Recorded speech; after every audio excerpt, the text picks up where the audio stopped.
Hey, what's happening, everybody? Steve here, Raikenprofit over at Raikenprofit.com, coming back to you with another video. I'm here with my good friend, Dan Meadors.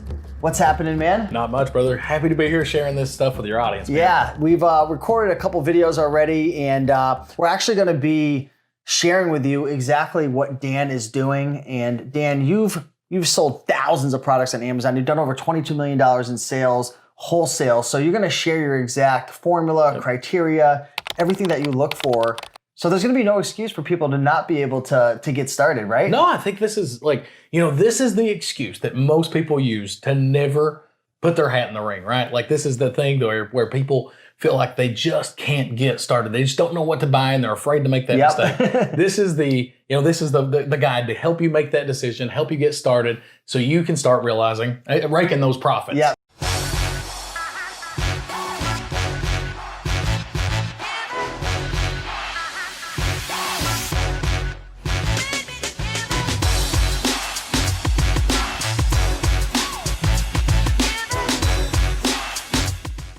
If you guys are excited to rock and roll, do us a big favor and smash that like button. Subscribe if you haven't already. Leave a comment down below. And don't forget, if you guys have seen our first couple videos, we have 2 free, 100% free, no strings attached guides. The first one is a whole entire guide about Wholesale 101, getting started. It's an instant, it'll just instantly get sent right to you. So be sure to get that. First link down below in the description. And we have a product sourcing checklist. Yep. So that's an entire guide that's going to walk you through a lot of these things that we're going to discuss now. But you know, sometimes in videos, like I talk a million miles per hour. We both get passionate. So the guide will really break things down and slow things down a little bit for you. So get that. It's the first link down below. But with that being said, we've got these. I always have my handy dandy little my notes like a little broadcaster, but I love it. It's just the best way to make sure you don't forget something. Yeah, exactly. that would actually help your folks out. And that's the goal of this video. The first thing that Dan does, and we've got this list right here. You mentioned that you do a product search on Amazon. So this is your initial research. You're doing it on Amazon? Is that what you mean by it? Yeah, exactly. No, I mean, that was the disconnect for us early, right? That's where we really failed, is when we started trying to do work with distributors, wholesalers. We started going to shows where, we were just buying random stuff from random people, like, and hoping that it was good on Amazon. Yeah. And, think of it from this perspective, right? Like you go to a show like New York Toy Fair and you see, well, who do you see walking around? You see Walmart reps. Yeah. You see Target reps. You see Amazon reps. And what they're doing is they're out there looking for products, trying to determine what could be good, right? Guess what? Those people make tons of mistakes. They make tons of mistakes, and it's just so hard to predict what's going to be good. And like these people have been trained for years. So to try to do that yourself, I think is a fool's errand, right? Like, the vast majority of people in your audience, like me, are people who may understand how to buy and sell things, but they're not predicting trends. They're not a marketer or something like that. So for us, that trying to bring a product to Amazon was just so hard. Like it's so hard, trying to find what works. And instead, what we started doing, and this is when we started seeing real success, that reverse sourcing wholesale model, is we find our product first on Amazon. Okay. We contact the company who makes it, the brand themselves, and ask them where we can buy it. And what that does is it just streamlines that process, right? Instead of having to be really inefficient and try to figure out what's good, I'm able to start with something good, get into that mode of buying and selling, and I don't have to pay that markup from your distributor or wholesaler. Okay, awesome. So you're starting on Amazon. You're doing all your product research for the most part initially on Amazon.com because that's already telling you a story. Yeah, it's all of the research. Okay. We don't start anywhere else. We really do just start with great products. Okay. And you had mentioned, and this is tip number 2. So tip number 1, do your research on Amazon. Tip number 2, make sure that Amazon doesn't carry the product. Now, what does that mean exactly? Right. So, we do not carry products where Amazon themselves are a seller of the product, like where they actively have the buy box and they're selling the product as a retailer. And here's the logic behind that, right? It's like it's Amazon's playground. They don't play by the same rules that we do. They dominate the buy box. They're very aggressive too. Like they'll drop prices and kind of chase you towards the bottom. But more importantly, like those things are annoying. But most importantly, it makes it really hard to make changes to a listing if Amazon carries it. Amazon Retail controls that listing. And that's part of the value that I'm trying to offer to these vendors, right? Is like the ability to help them grow their brand, and I just can't fulfill it. So we actively avoid products where Amazon's a seller just because we're not able to fulfill the value that we talk to with brands. Can I ask you an honest question? Sure. This is off the script right now of what we plan, but I'm just curious. Say that I owned a small to a medium-sized company selling a particular battery charger. I'm just looking around the room, right? Would it be more beneficial for me? Would I make more money selling to Amazon versus selling to someone like you? Like, what's the honest truth behind that? No, absolutely not. Like, that's the thing is Amazon. Because I feel like they'd be savages. They are. I mean, they are complete savages. Like, number one, their payment terms are generally tough. Usually they utilize net 60, net 90. What does that mean? So that means you send them your product as a manufacturer. Like if I were a brand, I send them my product and I get paid either 60 or 90 days after that. So I have to front load all that cost to Amazon and carry that cost for 60 to 90 days. Wow. Additionally, if your return rates are exceptionally high at Amazon, guess what? Guess who eats that? The brand. Like Amazon returns all that product to them. So that's another huge issue is they have to deal with it. So if there's a return, Amazon sends it back to you. Does that happen with you? Yeah, I mean, yes. Oh, okay. But it's, for us, we have systems in place to be able to deal with returns, whereas brands don't necessarily do that. Oh, okay. So then you have like another just gigantic problem is like, to do any level of marketing, Amazon charges them, very, very well for that. Oh, really? Like if they're going to do any kind of sponsored ads, like Amazon has to, Amazon charges them for that. So that's an upsell for them. Yeah, exactly. And as a vendor, they're able to get a lot of those same things that Amazon charges them lots of money for free from us. So like one of the brands that we started working with last year ultimately was working with Amazon. Okay. Like they, whenever we first started carrying the product, they had one listing that Amazon had never carried, and that's the one we started with. And then they had 2 or 3 other listings that Amazon carried, right? Yeah. And whenever we approached that brand, we talked to them about the first product that we wanted to carry because we always start that product research on Amazon, and then as we grew with that product and developed better sales and better page, enhanced everything about it, they were like, wow, this is you guys are outpacing Amazon. And then eventually we started working directly with them, and they no longer work with Amazon. So they can drop them off once they have, or does Amazon usually want like a contract? No, it's fairly easy to drop them off. Amazon continues to request purchases for a while, but it is easy to generally drop them off. Yeah. I always wondered why so many people work with Amazon, because Amazon, they blow out the price. The terms are horrible, like you said. Why? Is it just because there's not a lot of people like you who understand it, which is a great opportunity? Right. No, that's effectively it. I feel that's interesting. I never thought of that. Amazon doesn't add any extra value. They're just a traditional retailer that just buys and sells product.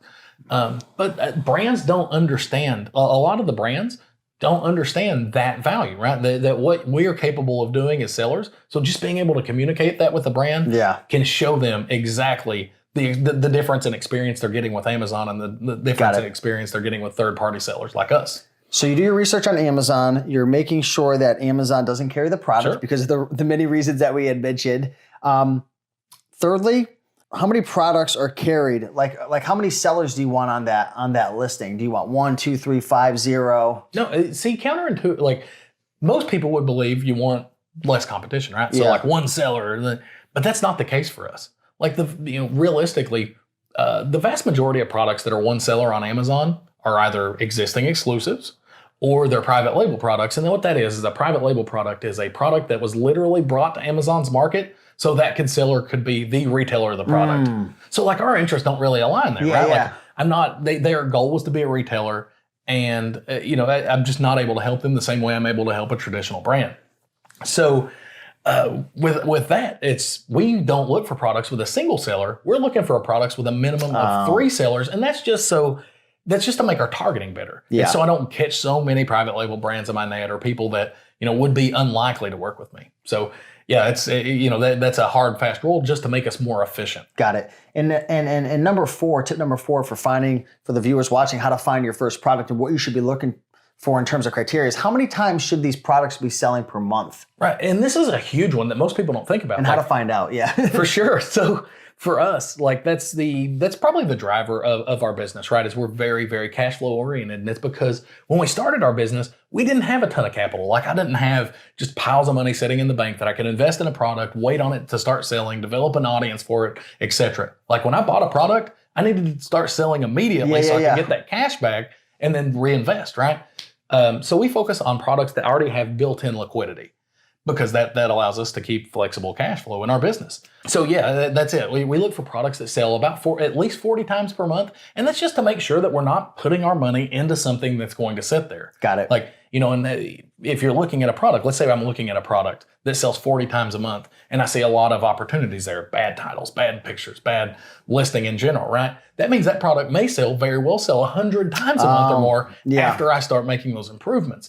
But I need 40 times a month from the start just to make sure that, I'm able to get my money in and out effectively. And, that's for us, like, liquidity has just been that part of the business. Like, it is the actual driver.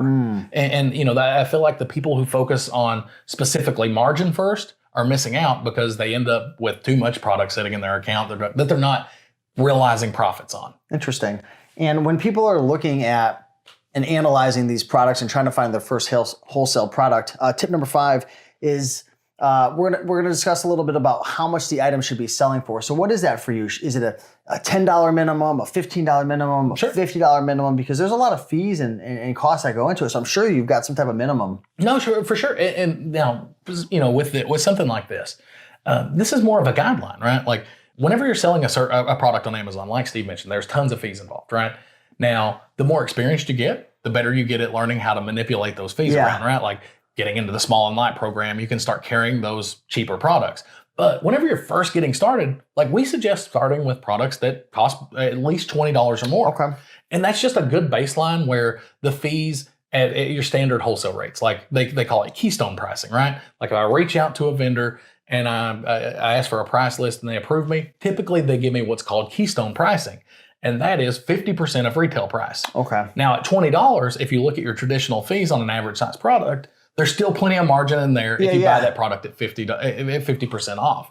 So that's why we suggest looking at those products first. It's not that you can't make money with cheaper stuff. You definitely can, and we do. It's just, it's harder. Like, you have to understand more about selling on Amazon, and over time those things come, but start with those $20 up products. Awesome. Got it. Great tips. Tip number 6 is make sure that you're not dealing with like the huge, ginormous companies. Sure. We've talked about this multiple times already. You guys are working with small to mid-sized companies. No, I mean, for us, like, these last 2 tips, they're going to be value-based. And that's because, whenever we started our business, like I said, we didn't have all that cash in our business. And if you're trying to be a good distributor or work with wholesalers, what do they care about? They don't care about necessarily the individual lines they carry. They care about selling more product. Well, me and Eric, when me and Eric got started, we didn't have a giant budget that we could just make massive orders to get our discounts. So I couldn't compete at that level. Yeah. So instead, I had to work with brands directly. And why does working with brands work? And it's because they care about their product more than they care about dollars. Oh. That's their baby. That's their livelihood, and they understand it. So, like, if I can talk to them about making improvements, they understand that even if they're willing to give me lesser pricing, give me a better discount so I can do all this stuff, that they make it up on the back end, right? It's not just about selling units. So what we realized early on is, whenever we're doing this, is brands respond to value, but only certain brands. Like, initially we were reaching out to everybody. And I think this is the mistake that most people that come from that thrifting or retail arbitrage background do, right?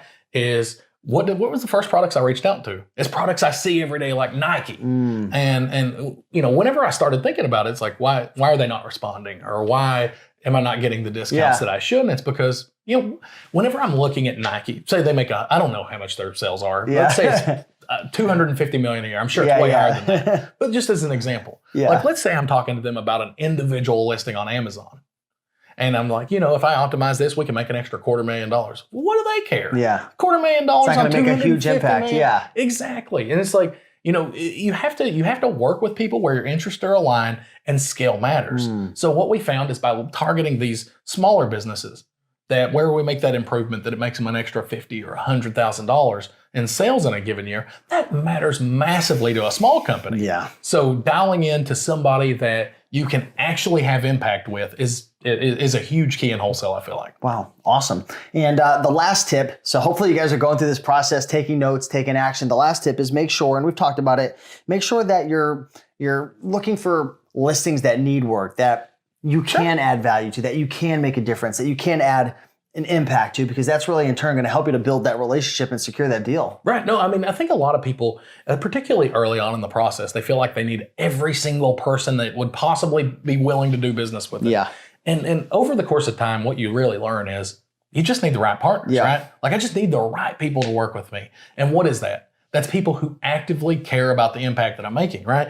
And it's, how can I do that? How can I add that value? And I look at their listing and I see that I can immediately help them. I see something that I can tap into. And then at that point, I'm not just reaching out to them in a transactional manner. I'm not just saying, hey, let me buy and sell your product. Instead, I'm saying, hey, I would love to help you here by buying and selling your product. So it gives it that different dynamic, and it helps you start creating relationships that give your business real consistency. And most importantly, predictability. We had talked about that in one of the earlier videos, is being able to predict your income is such a huge thing. And how do you do that? And it's by building great relationships with vendors. Awesome, man. So the last thing I would like to do in this video is maybe you could give some advice to the people who have watched this video. We've gone through all the 7 tips. Hopefully you guys have downloaded the free Wholesale 101 guide and the product sourcing checklist. First link down below. But what advice would you give to the people, Dan, who are watching and they're like, wow, that's great. He's up to 22 million in sales. I know he comes from the eBay, Amazon world. He understands us, but you don't understand what it's like. I'm working a job. I'm hustling in my eBay business. I'm doing my retail arbitrage, and I'm busy, and it's tough to transition. And it all kind of seems overwhelming. What advice would you give to them right now watching? No, I mean, I love that. I love that. Your question was so great here, because I think a lot of people suffer from this, right? And it's, the first thing I would say is just slow down. Like, how do you eat an elephant? It's one bite at a time, baby. One bite at a time. And that's the thing about wholesale, is everything you do can be done on your own time. Like, all my product research is on Amazon. So guess what? I can do that at 3 in the morning. I can do it at 6 in the morning when I wake up. I can do it, at 4 in the evening. So like, if you're looking to transition, you don't have to transition all at one time. Like, you can do it step by step, because wholesale is so scalable, right? Like, I can do it with one account making, $10,000 in sales a month, $5,000 in sales a month, and just generating profit there. Like, I don't have to have a business that's generating millions of dollars in sales from the start. Like, those are built, not just, they're grown.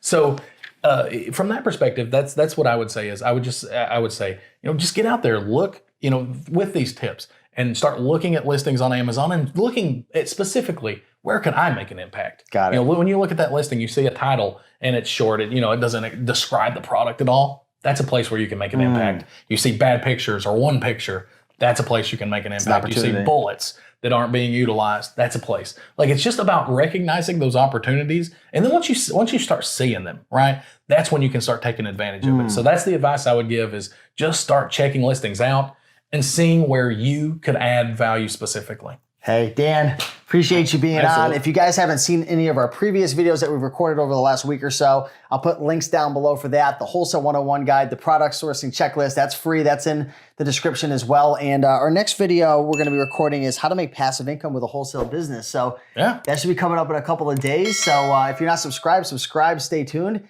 and we'll see you in the next one. Yeah. Peace.